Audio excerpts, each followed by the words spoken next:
Él no es polémico, solo es una persona brillante. Y eso a la gente le aterroriza. Es el epítome del sueño americano, pero también es la viva representación de la pesadilla americana.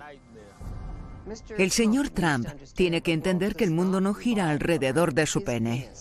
Nunca antes había pensado, ese es el hombre que quiero que se postule para la presidencia, pero madre mía, ahora le adoro.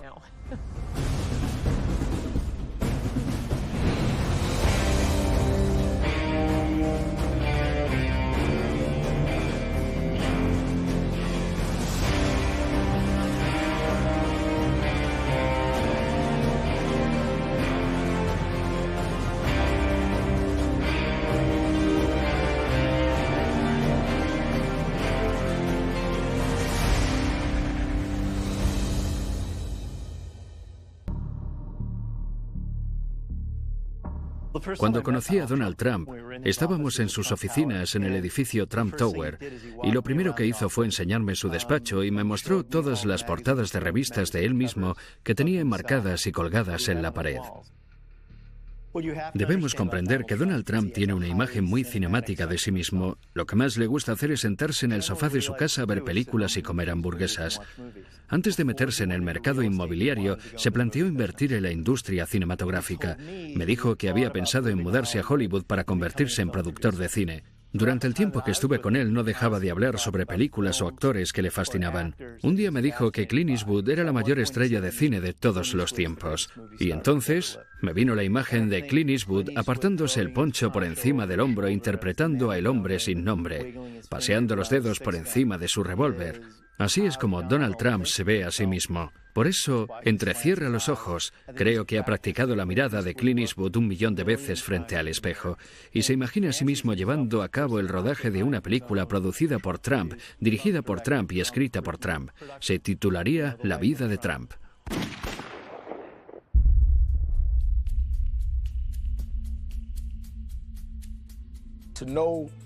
Los que conocen a Trump y están con él se convierten en espectadores de su autoindulgencia. Una vez viajé en helicóptero con Don King y Donald Trump y fue algo surrealista, porque me pasé todo el viaje callado, escuchando cómo se contaban el uno al otro lo grandiosos que eran. Y no lo digo como algo negativo. Simplemente estaban promocionándose. Ni siquiera escuchaban lo que decía el otro. Hablaban sin parar. Cuando llegamos a Atlantic City, dijo, sobrevolad el paseo marítimo, quiero que el reverendo Al vea mi imperio. Y entonces me dijo, soy el dueño de ese hotel y de ese otro. Y me enseñó una zona donde pensaba construir el Trump Taj Mahal. Junto al paseo había una zona subdesarrollada, mayoritariamente ocupada por afroamericanos, y le pregunté, ¿y qué impacto tendrá eso en sus vidas? No respondió a la pregunta, lo único que hacía era fanfarronear y hablar. Recuerdo cuando empezó a ser muy conocido dentro del movimiento Beather. Él insistía en que Barack Obama había nacido en Kenia, con lo cual no estaba cualificado para ser presidente, porque según la Constitución, para serlo debe ser ciudadano estadounidense y haber nacido en el país. Donald Trump decía, no solo es extranjero, sino que es africano, no tiene derecho. Al final tuvimos una reunión con él en su despacho. Me dijo, no soy racista, simplemente tengo dudas sobre el presidente. Le pregunté, ¿qué dudas? Ya han demostrado claramente que nació en Hawái. Han presentado el certificado de nacimiento. No me lo creo, no podemos comprobar su autenticidad. ¿Comprobar su autenticidad? Le dije, señor Trump, usted está jugando con esta idea de que es diferente a nosotros y de que es africano. No ha hecho otra cosa más que divulgar acusaciones infundadas y gratuitas contra el presidente. Pero al final te das cuenta, así es Trump. Y siempre que te encuentres con él vas a recibir el mismo mensaje contradictorio. Por un lado, para algunos de sus simpatizantes, es el epítome del sueño americano. Pero también es la personificación de la pesadilla americana, porque es un tío que tiene todo el dinero del mundo, que puede hacer todo lo que quiera, pero no deja de atacar a los demás y es un resentido. Es como Archie Bunker de la serie All in the Family, pero con miles de millones de dólares. 1, 2, 3.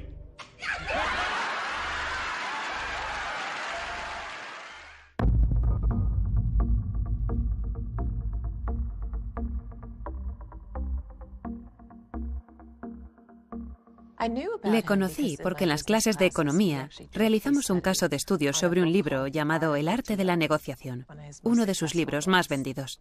Y me dejó fascinada, porque estaba lleno de códigos de tiempo. Era como repasar un día cualquiera en la vida de Donald Trump. Llamar a esta persona, llamar a esta otra, llamar a mi abogado. Se veía el funcionamiento interno de esta gran mente. Hablaba de cómo destruir a la competencia. Era tan provocativo. Él lo ve todo como una partida de ajedrez. Y yo soy una ávida jugadora de ajedrez. Mientras leía el libro no dejaba de pensar. Para él, todo es como una gran partida de ajedrez. Cuando oí hablar de The Apprentice, lo anunciaban como una entrevista de trabajo. Si tienes lo que hay que tener, si quieres vivir como yo, manda tu currículum para ser mi becaria. Y nos lanzamos de cabeza. ¿Quién no quiere ser multimillonario? ¿Quién no quiere vivir en el Trump Tower y tener un ejército de mayordomos a su disposición? Donald Trump es la mente más brillante del mundo en cuanto a marketing y técnicas de venta. No tiene rival. Ya era muy famoso, pero se ha acabado convirtiendo en una superestrella, como una estrella del rock. You know, the show has gotten great reviews. I've gotten great reviews. Everything's gotten great reviews except for one thing, my hair. Todo el mundo decía, estás despedido, como en el programa. Todos querían estar cerca de él. He visto a gente enamorarse de él nada más conocerle. Gente que le apoya en todo lo que dice, que compra todo lo que vende, que hace cola por él, que le aclama. I am officially running for President of the United States, and we are going to make our country great again.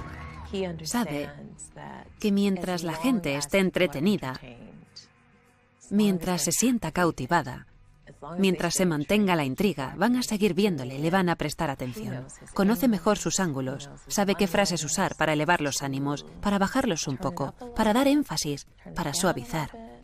Conoce a su público. Sabe lo que esperan de él y él sabe dárselo.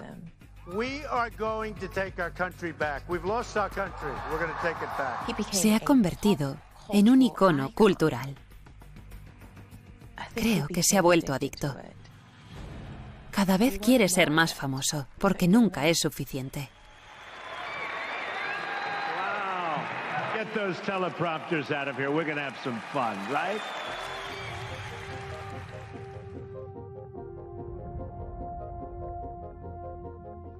Mira, esta es una de mis posesiones más valiosas. De hecho, la guardo bajo llave. La Academia Militar de Nueva York fue el lugar donde Donald Trump se convirtió en líder por primera vez. Fue la primera vez que estuvo al mando de su propia compañía. En esta página aparezco justo al lado de Donald Trump. Si nos fijamos en esta fotografía del anuario, vemos que tiene una estrella a cada lado del cuello de la chaqueta. Eso es porque era un cadete condecorado. Donald Trump es un líder nato. Aprovechaba su sonrisa y encanto natural para llevarse bien con todo el mundo y parecía que caía muy bien a todos. Con 17 años ya tenía a 40 cadetes bajo su mando. Era mi capitán, así que le conocí bastante bien. Donald era un chico algo rebelde y necesitaba aprender a canalizar esa rebeldía. Siempre me pareció un hombre con un objetivo muy claro, incluso por aquel entonces. Conseguía que todos cooperáramos para hacer lo que él quería. El sistema de valores que seguíamos era nunca mentir, engañar o robar a otros cadetes. Punto. No es que fuese una regla, era un código de honor que llevábamos dentro. Uno de los cadetes robó a otro. Le robó un mechero de gasolina. Se lo dije a Donald Trump y él dejó bien claro a todos que no quería que nadie hiciese nada, que nadie tomase represalias contra él y todos le obedecimos. Donald le llevó a la oficina administrativa y expulsaron al cadete. Llevábamos una vida muy organizada. La corneta sonaba todos los días al alba. Teníamos que estar en formación 15 minutos después, listos para pasar revista. No podíamos ir a casa los fines de semana. Si teníamos suerte, nuestros padres venían a visitarnos el domingo y nos llevaban a comer fuera. Su madre y su padre venían a menudo. Eran estrictos pero cariñosos, especialmente su madre. Donald era muy conocido y muy querido. Se ganó el título de Casanova al final del año, y eso que ni siquiera había chicas en la escuela. He oído a Donald Trump decir que una de las mejores cosas que le han podido ocurrir en la vida es haber ido a NYMA, la Academia Militar de Nueva York. Los valores que asimilamos en ese entorno durante todo ese tiempo, sé que a Donald Trump le han marcado de por vida, al igual que a mí. El nudo de mi corbata es un doble Windsor. Es algo automático para nosotros. Es el nudo que hacíamos todos los días. Si Donald Trump lleva ahora mismo una corbata, la lleva con un doble Windsor. El Donald Trump que vemos hoy en la tele es el que ha sido siempre. No nos confundamos. Donald Trump proviene de una familia muy rica. No penséis en una familia rica cualquiera. Fred Trump amasó una fortuna de al menos $500 millones. La riqueza y las conexiones políticas de su padre fueron determinantes en el ascenso y éxito empresarial de Donald.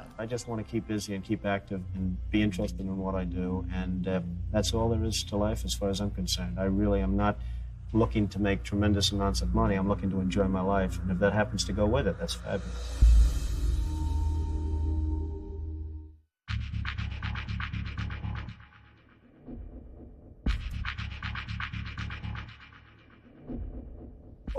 A lo largo de los años he tenido muchas reuniones con Donald Trump y durante esas conversaciones tenía la impresión de que él se veía a sí mismo como un forastero. Al principio creía que lo hacía para caerme en gracia, pero la verdad es que lo creía. Sentía que no formaba parte de lo que podíamos llamar la casta de sangre azul que dirigía Nueva York, que se había colado en ese entorno. Y su dinero, su glamour y la fama de su nombre nunca le hizo sentir que formaba parte del gremio del mercado inmobiliario. Él se sentía como un tío Queens. Y no solo parecía querer colarse en ese mundo, sino también ridiculizarlo. Quería rebautizar todos los edificios con el nombre de Trump.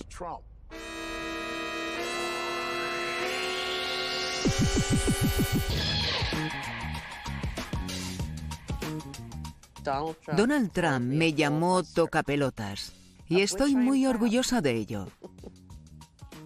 Soy una auténtica neoyorquina, de los pies a la cabeza, nacida y criada aquí. Las décadas de los años 60 y 70 fueron unos años muy peligrosos, los peores años de la historia de Nueva York.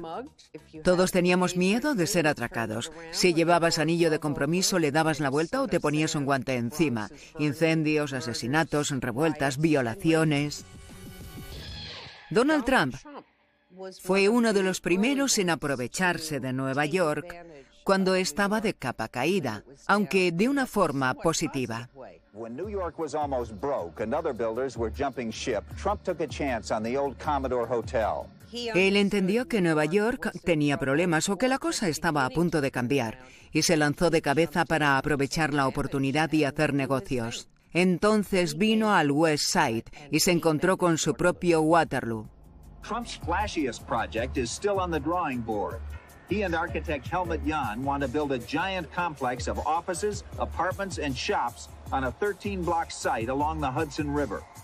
Quería construir un muro de 20 metros a lo largo de West Side, en el cual debajo habría un aparcamiento de 9.000 plazas, un centro comercial de 185.000 metros cuadrados, sobre el cual se erigía un edificio de 150 pisos, el edificio más alto del mundo, flanqueado por otros 6 edificios que también estarían entre los más altos del mundo. Habría diezmado por completo toda la economía en varios kilómetros a la redonda, no solo en el West Side.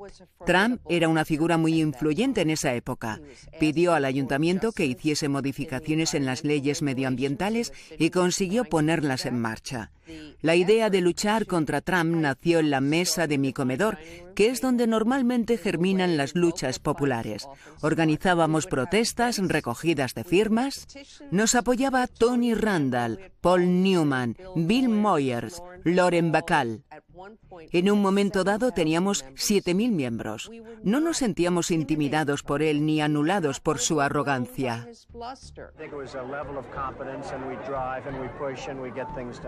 Teníamos una misión. Sabíamos lo que estábamos haciendo. Demandamos al ayuntamiento.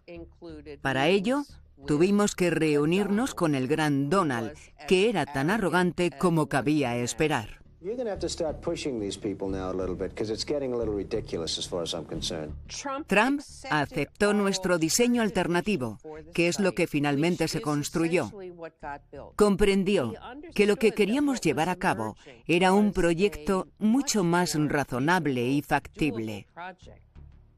Me encanta recordar ese momento. En un momento dado, reculó y dijo, creo que habéis mejorado este proyecto.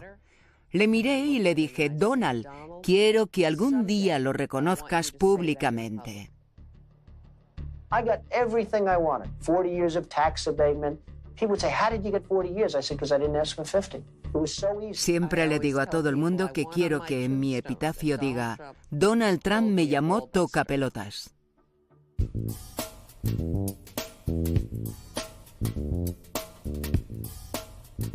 A los 21 me aceptaron en la Facultad de Medicina Cornell, así que me asenté en Nueva York, en Manhattan, en 1967, en el llamado East Village.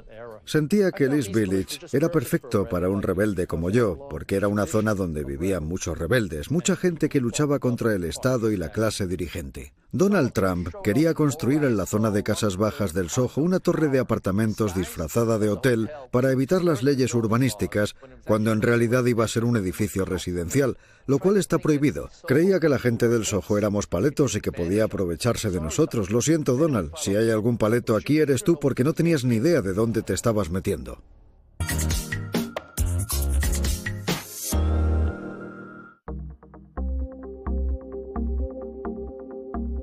Nadie le impone nada a los vecinos de mi barrio. Nosotros somos los que decidimos qué queremos.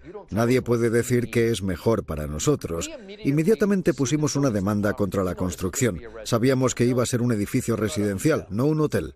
¿Quién compra apartamentos a $20,000 el metro cuadrado cuando hay una demanda interpuesta? Nadie, y así fue. Después de un tiempo no había vendido ni uno. De hecho, se inició la ejecución hipotecaria y se subastaron. Así que nos salimos con la nuestra. Queríamos un hotel y eso fue lo que conseguimos. Donald Trump no consiguió lo que quería, se quedó sin su edificio residencial. Solo consiguió quedarse en bancarrota. Trump, haz lo correcto. Sigue las leyes, no eres mejor que nadie.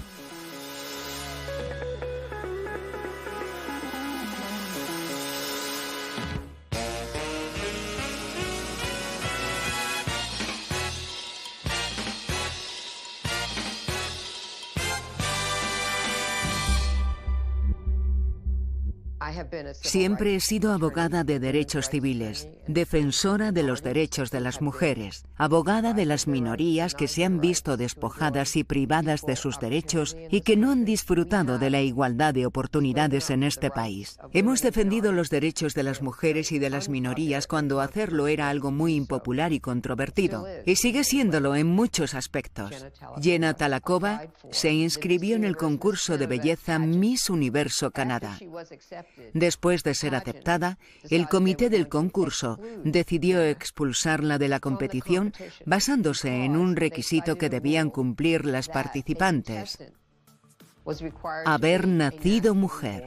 Do you identify as trans or as a woman? To me, I am a woman. I've always been a woman. Habían violado los derechos de Jenna. Decidimos dar una rueda de prensa para dirigirnos a Donald Trump, que era el dueño del concurso, para poner fin de una vez por todas a esta discriminación tan flagrante. Have you met Donald Trump? Not yet.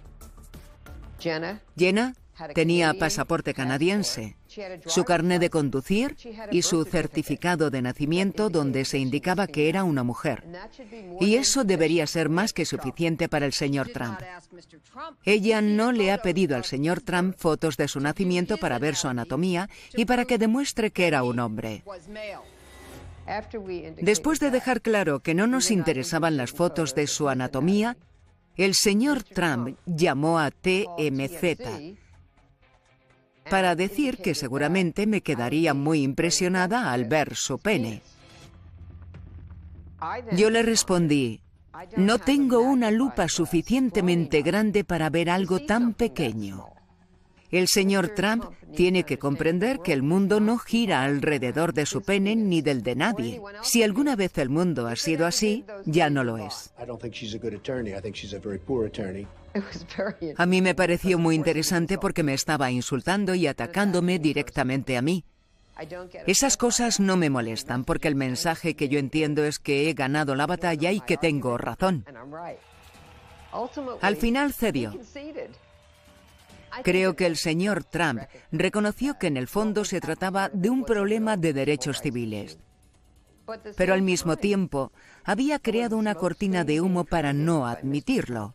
Gloria got involved 2 days afterwards. The decision was already made, so she's obviously just in this for publicity. Had I known she was involved, maybe I wouldn't have made that decision because she's easy to beat.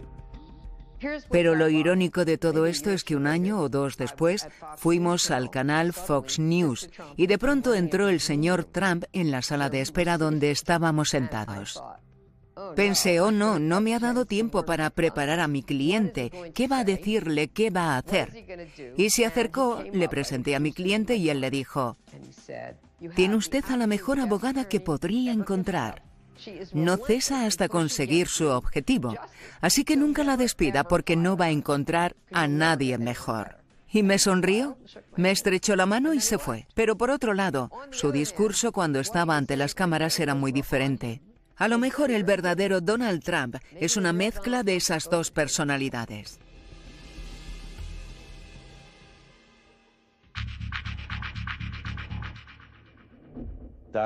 Donald Trump quería formar parte de la NFL y aprovechar un terreno muy bien cotizado que poseía en Manhattan.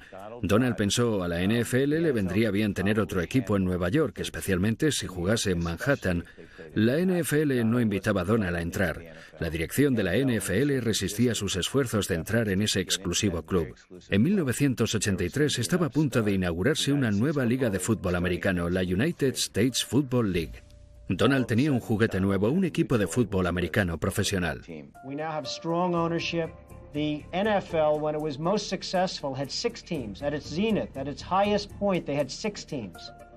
That's the number of teams that we should have. No hacía falta rebuscar mucho para darse cuenta de que tenía otros intereses, sus propios intereses. El objetivo de la USFL era jugar la liga durante la primavera, cuando era la única liga en funcionamiento, cuando no se juegan otros partidos de fútbol americano. Él irrumpió en la escena diciendo, si Dios quisiese que el fútbol se jugase en primavera, no habríamos inventado el béisbol. My attitude has always been the spring was a wasteland, and I came into this league on the basis and predicated on the fact that I thought the league would move to the fall, and they have. En los 80 solo había 3 cadenas y las 3 estaban ligadas a la NFL. La USFL había decidido trasladarse al otoño. Ninguna de las cadenas quería trabajar con ella. Los estadios no estaban disponibles, ya no les quedaba dinero. Según se calculó, habían perdido unos $200 millones. Trump metió a la USFL en una demanda contra la NFL por haber violado los tratados antimonopolio. Based on what everybody tells me, based on common sense of the law, there is virtually no chance that we can lose this lawsuit.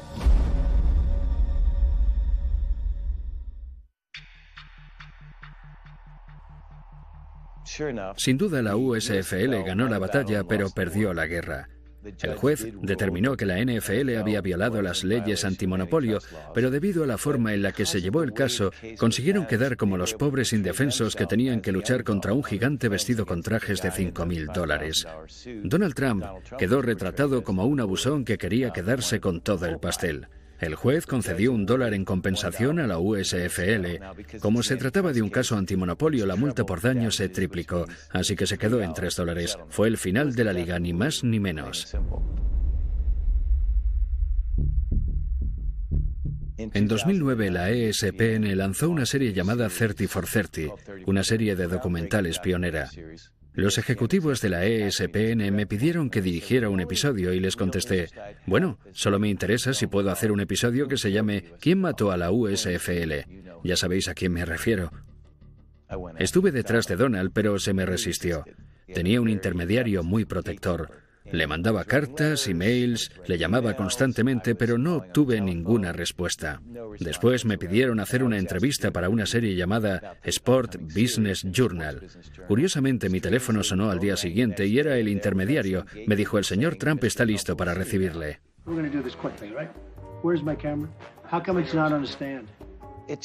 Parecía que no quería estar ahí. Todo le molestaba. Quería pasar a la siguiente pregunta y se notaba que estaba inquieto. Era como un niño pequeño cumpliendo un castigo. Conseguimos justo lo que queríamos y él se esforzó por defenderse como pudo, pero entonces le di el golpe de gracia. Le enseñé el cheque que el juez le había concedido a la USFL. Quiero que veas esto. Eso le sacaría una sonrisa, ¿no? Pues no. Se acabó. Esa fue la gota que colmó el vaso. Se fue dándome unos golpecitos en el hombro con condescendencia y se marchó de la habitación. Me dijo: espero que entiendas que lo he hecho lo mejor que he podido. Le contesté: bueno, Donald, yo no soy un director de cine y voy a intentar ser todo lo objetivo y justo que me sea posible. Vamos a hacer un estreno por todo lo alto. La ESPN te va a invitar, te mandará una limusina. Espero que puedas venir. Y me dijo: bueno, eso dependerá de ti, ¿no crees? Le mandé una carta y él me contestó: cuando Donald te manda una carta, simplemente coge la que tú le has mandado y escribe encima con un marcador negro. Dijo que era una película barata y que faltaba a la verdad. Terminó diciendo: mucha suerte. Firmado Donald Trump. Postdata: eres un pringado.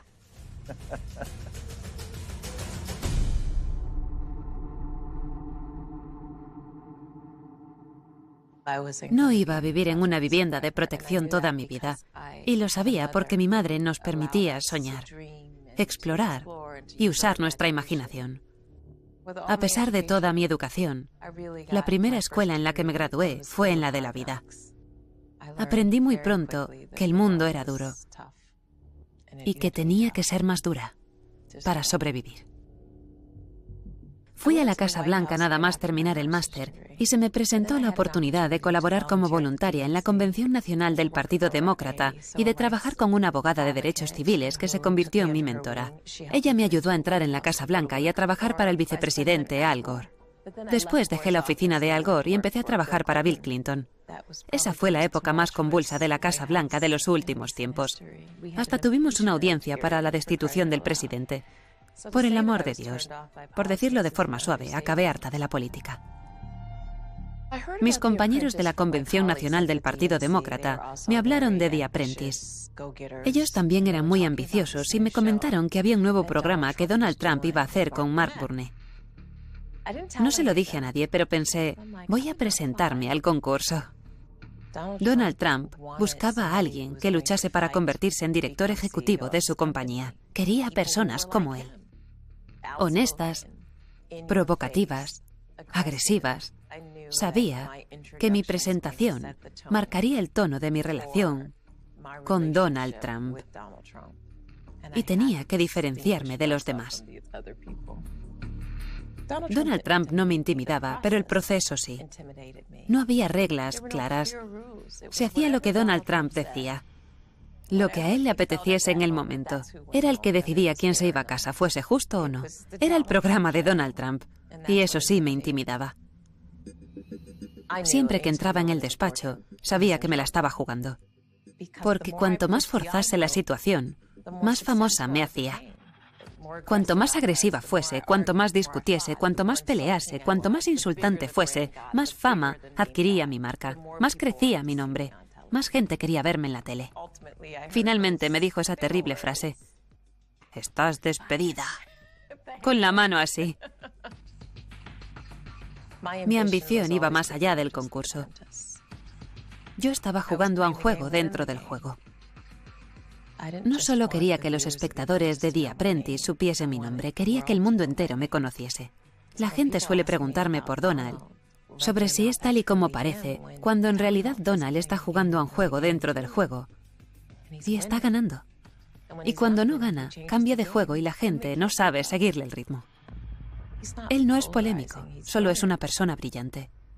Y eso aterroriza a la gente. Donald J. Trump is calling for a total and complete shutdown of Muslims entering the United States until our country's representatives can figure out What the hell is going on?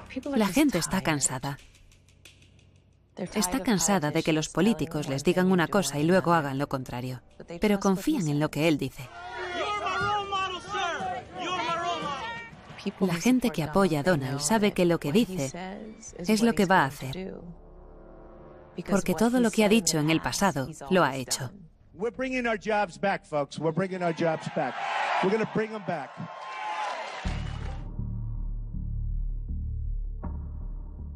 Trump es la estrella de carne y hueso que estábamos esperando. Cuando veo a Donald Trump, veo muchas más cosas y a mucha gente le pasa lo mismo. Pero desde que empezó a postularse para la presidencia, le he visto desde un prisma completamente nuevo. No imaginaba que pudiese convertirse en un candidato serio hasta que dio el discurso de los violadores mexicanos. When Mexico sends its people, they're not sending their best. They're not sending you. They're not sending you. They're sending people that have lots of problems, and they're bringing those problems with us. They're bringing drugs, they're bringing crime, they're rapists, and some, I assume, are good people. Eso no formaba parte del discurso que llevaba preparado, eso le salió del corazón. Yo sabía que en cuanto un candidato empezase a anteponer los intereses de Estados Unidos a los de los extranjeros y a los de algunos plutócratas, ascendería meteóricamente en los sondeos. Llevo mucho tiempo rogándoles a los candidatos presidenciales republicanos, literalmente rogándoles, que incluyan el problema de la inmigración, y nunca me han hecho caso. De repente Trump vio una entrevista que me hizo Jorge Ramos e inmediatamente pidió que le llevasen una copia de mi libro Adiós América. El principal tema que trato son las violaciones por parte de mexicanos. 2 semanas más tarde, cuando estaba dando el discurso presentando su candidatura, se salió del guión y empezó a hablar de los delincuentes, traficantes de drogas y violadores que México nos envía. This is hate language. This will incite violence not only against Mexican Americans, Mexicans, but also against migrants. Y cuando una semana más tarde vi que no se había retractado después de todo el escándalo, pensé, aquí está, es el candidato que estaba esperando. It's not about me, it's about you, believe me. This is a movement.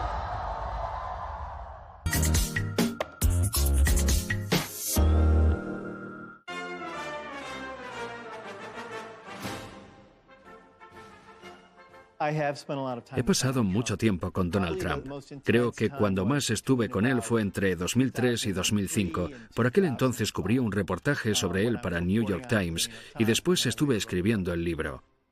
Trump Nation habla de cómo el autobombo le da ventaja, a menudo a costa de mentir sobre sus logros reales, y de cómo estampar su nombre sobre todo tipo de objetos, desde vodka hasta colchones, pasando por ropa interior y rascacielos, es una señal de éxito. Este fue un momento muy interesante para mí. Tenía la oportunidad de escribir sobre una persona cuyo entramado empresarial era un auténtico desastre, pero que al mismo tiempo tenía una imagen pública gracias al programa The Apprentice, donde se mostraba como el dios del mundo empresarial. Hicimos muchos viajes cruzando el país a bordo de sus jets privados. Le encantan las patatas fritas, siempre tenía una gran bolsa cerca. Me llevó en su Ferrari rojo por Palm Beach y me pareció que no sabía conducirlo muy bien. Las marchas hacían mucho ruido cada vez que se paraba en un stop o que arrancaba. Le costaba mucho meter las marchas. Le encantaba que estuviese escribiendo un libro sobre él, y creo que pensaba que lo íbamos a escribir juntos. Me sorprendió que estuviese dispuesto a cooperar, pero después me dijo que si le criticaba en el libro, iría por mí personalmente y diría que soy un pirado y que soy escoria, y toda esa letanía de insultos tan trillados que le gusta usar. Dan Rather's a loser. Rosie's basically a loser. He's obviously in love with Adolf Hitler in some form. Justo antes de publicar el libro, me pidió que le enviase la portada. Poco después de recibirla, me llamó y me dijo, «Me encanta, parezco Superman. Me encanta». Pero igualmente me demandó. Me demandó. Me puso una demanda por $5.000 millones que creo que es la mayor demanda interpuesta por difamación en la historia de Estados Unidos. Decía que le había hecho un daño irreparable a su reputación y a su solvencia para hacer negocios. Todo se basaba en 3 páginas del libro que se centraban en el valor de su red empresarial, y en ellas hablaba de que él contaba una historia totalmente descabellada y exagerada cuando decía cuánto dinero tenía. I don't want to sound braggadocious, but I'm the biggest developer in the city by far. Es falso, nunca ha sido el mayor constructor de Nueva York desde ningún punto de vista, ni teniendo en cuenta el valor de sus propiedades ni la cantidad de metros cuadrados que posee. Yo estaba dispuesto a llevar a juicio la veracidad de los hechos de mi libro. Creo que él pensaba que mi editorial se iba a echar atrás. Cuando superó el shock inicial de saber que íbamos a litigar con todas nuestras armas contra él, se dio cuenta de que, como me estaba demandando por supuestamente mentir sobre su riqueza, tendría que enseñarnos todos los recibos de sus impuestos y sus libros de cuentas, y evidentemente nunca los había hecho públicos. Durante el juicio presentamos un recuento del valor de su red empresarial elaborado por uno de sus bancos. Deutsche Bank había valorado su entramado empresarial en 2005 en unos 788 millones de dólares, y por aquel entonces él iba diciendo que tenía una fortuna de entre 5.000 y 6.000 millones de dólares. Al final contratamos a uno de los mejores abogados de Estados Unidos. Este le preguntó a Donald cómo había estimado el valor de su red empresarial. Y la respuesta de Donald fue básicamente, bueno, depende de cómo me sienta. Depende de cómo me sienta cada día y, sobre todo, depende de cómo me vea a mí mismo. Le plantamos cara a Donald, le quitamos la máscara para mostrar cómo era en realidad y perdió. Creo que su autoestima y su identidad están demasiado envueltas en esta fantasía de ser un megamillonario. Y en el fondo es una persona tan insegura que si no se muestra como una de las personas que merecen estar entre los 100 o los 200 primeros de la lista Forbes, no es nadie. I look at people as being, in many cases, pretty vicious. And unless you're going to have a certain way, you're going to be eaten alive.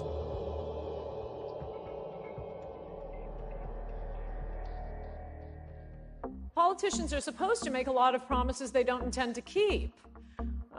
They're not supposed to tell us what they really mean. I've never seen anything like this Donald Trump before.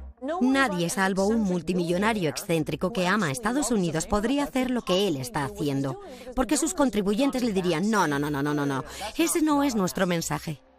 Demuestra tener mucho carácter, porque está dispuesto a perder dinero, a perder amigos en su mismo vecindario. No está tomando una decisión muy popular.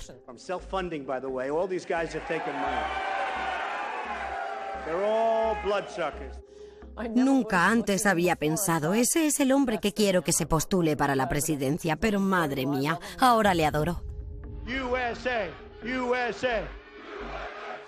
Nunca había asistido a un evento político donde la gente estuviese tan feliz, porque por fin alguien hablaba sobre inmigración, sobre comercio y sobre proteger a los americanos, y además mandaba a tomar viento fresco a los medios de comunicación y a la corrección política.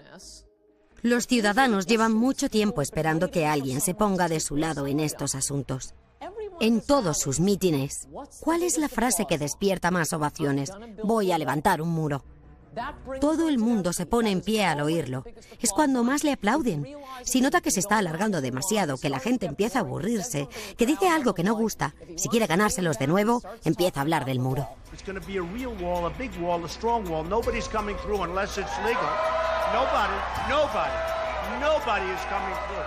Y los medios de comunicación no quieren hablar de estos temas, simplemente dicen, ¿por qué gusta tanto? No lo entendemos. Pues hablad de los problemas reales. La candidatura de Donald Trump se basa en el colapso del sueño americano. Y no hablo del típico cliché, ni siquiera me refiero exclusivamente al aspecto económico. Tener un trabajo es importante, el respeto por uno mismo es importante. Preocuparnos por nuestra familia, por nuestra ciudad, por nuestro país, en lugar de preocuparnos por el resto del mundo. Es totalmente imperdonable que ningún partido defienda todo esto. Y Trump ha llegado diciendo, voy a poner a los Estados Unidos en primer lugar. ¿Esa es su idea revolucionaria? ¿Y nadie es capaz de competir contra él?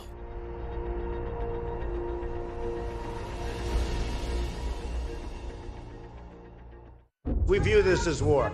Don't we view this as war? It's war.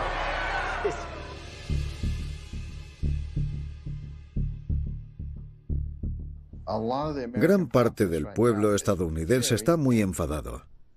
No dejan de mandar representantes a Washington para que cambien las cosas, pero nada cambia. Y la cosa va cada vez peor.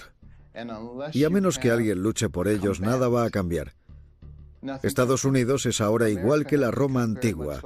La ciudad se está desmoronando a nuestro alrededor y el pueblo solo quiere ir al Coliseo. Estamos en ese punto y Donald Trump resulta que lo ha comprendido. Muchos dicen que tiene que cambiar esa actitud y tiene que empezar a comportarse como un presidente. Pero lo cierto es que estamos siendo testigos de un combate de lucha libre y si no sabes comunicarte con el público de la lucha libre, no vas a llegar a ninguna parte. Da igual lo lógicos que sean tus argumentos. The world laughs at us. They won't be laughing if I'm president. Creo que el objetivo final de Donald Trump, cuando empezó a postularse para presidente, era desarrollar y afianzar influencias políticas y ganar más poder. Y creo que en algún momento, al ver todas esas masas y toda esa gente apoyándole, empezó a pensar, puedo ganar estas elecciones. Pero en el fondo no estoy convencido de que quiera ser presidente. Creo que si un día se despertase y tuviese que dirigir el país, para él sería una auténtica pesadilla, porque ni siquiera sabe dirigir su negocio correctamente. No es un buen director, pero es un promotor excepcional, y no tiene que dirigir nada mientras que sea capaz de seguir jugando con humo y espejos. Y él sabe jugar con ellos mejor que nadie que yo conozca. We have huge deficits, we have huge unemployment, we have huge problem, and we're not respected. Estoy segura de que me pasaré los próximos 8 años criticándole por haber hecho esto o lo otro, pero creo que va a construir el muro. Creo que va a limitar y a prohibir completamente la inmigración de musulmanes, a reducir la inmigración en general y a deportar a los extranjeros ilegales. Si le quitamos los grilletes a las fuerzas del orden, vamos a librarnos de muchos inmigrantes ilegales, y los estadounidenses llevan mucho tiempo pidiendo a los políticos que lo hagan, pero no les hacen caso. We have thousands of people trying to get in. Should we let them in or not?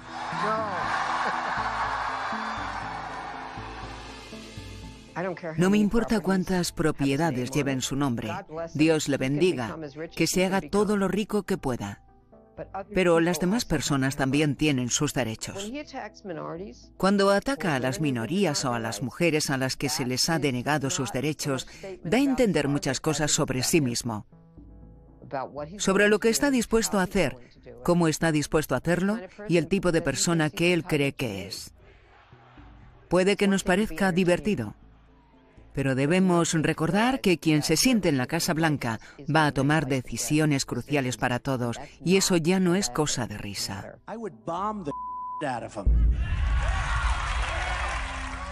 Irónicamente, lo que me asusta de Donald Trump es lo mismo que le asusta al Partido Republicano. ¿Cómo volveremos a controlar todo esto? ¿Hasta cuándo va a durar? ¿Y hacia dónde nos lleva? Me recuerda a cuando de niño me llevaban a la montaña rusa de Coney Island porque no sabía dónde iba a terminar el viaje. Solamente rezaba para que terminase y que el vagón no se saliese de los raíles. It's too bad what's happening, but we're not going to be a great country in 10 years if this keeps going. La gente siempre me pregunta, si Donald ganara, ¿te irías con él a trabajar a la Casa Blanca? Y les digo, por supuesto. Creo que servir al país que amo es una oportunidad única que no puedo desaprovechar. Y además me gustan las armas y el dinero. Comercio, tesoro, defensa, exteriores, donde me necesite, señor Trump, ahí estaré. Lo peor que podéis hacer es subestimar a Donald Trump. Nunca, nunca subestiméis a Donald Trump.